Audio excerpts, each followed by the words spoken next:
ایک دن جنگل میں ایک چھوٹا سا لومڑی رہتا تھا جس کا نام چھوٹو تھا۔ چھوٹو بہت ہی شرارتی تھا اپنی دلکش شکل اور چالاکی کی وجہ سے۔ وہ دوسرے جانوروں کے ساتھ کھیلتا، مذاق کرتا اور جنگل کے درختوں میں پھرتا پھرتا اپنا وقت گزارتا تھا۔ ایک روز جب چھوٹو جنگل میں گھوم رہا تھا، اچانک ایک شکاری نے اس کو نظر لگا دیا۔ لومڑی کو دیکھتے ہی شکاری نے اپنے بندوق کی نشاندہی کی اور چھوٹو کو شکار بنانے کے لیے اس کے پیچھے بھاگنا شروع کر دیا۔ چھوٹو کے پاس کئی راستے تھے اور وہ اپنے ہوش اڑانے کی کوشش کرتے ہوئے اپنے پیچھے جنگل کے اندر بھاگا۔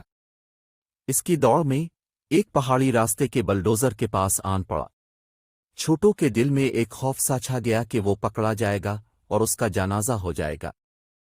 پہاڑی نے اچانک دیکھا کہ ایک چھوٹا سا لومڑی اس کے پاس بے ہوش پڑا ہے۔ وہ جلدی سے اس کے پاس جا کر اسے اٹھا کر جنگل کی طرف لے گیا۔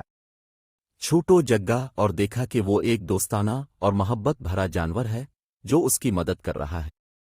چھوٹو نے پہاڑی کو شکریہ ادا کیا اور پوچھا، "آپ نے میری کیوں مدد کی؟"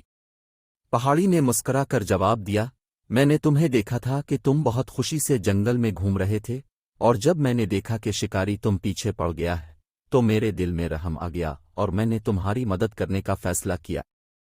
چھوٹو نے پہاڑی کو دل سے شکریہ ادا کیا اور دونوں نے اچھے دوست بننے کا ارادہ کیا۔ اب چھوٹو اور پہاڑی مل کر اکٹھے جنگل میں کھیلتے، مذاق کرتے اور ایک دوسرے کے ساتھ وقت گزارتے۔ ان کی دوستی دن با دن مضبوط ہوتی گئی اور وہ اپنے دوستوں کے ساتھ ہمیشہ خوش رہتے۔ اس کہانی سے ہمیں یہ سبق ملتا ہے کہ اگر ہم دوسرے کی مدد کریں اور اچھے دوست بنیں تو زندگی میں خوشیاں زیادہ ہوتی ہیں۔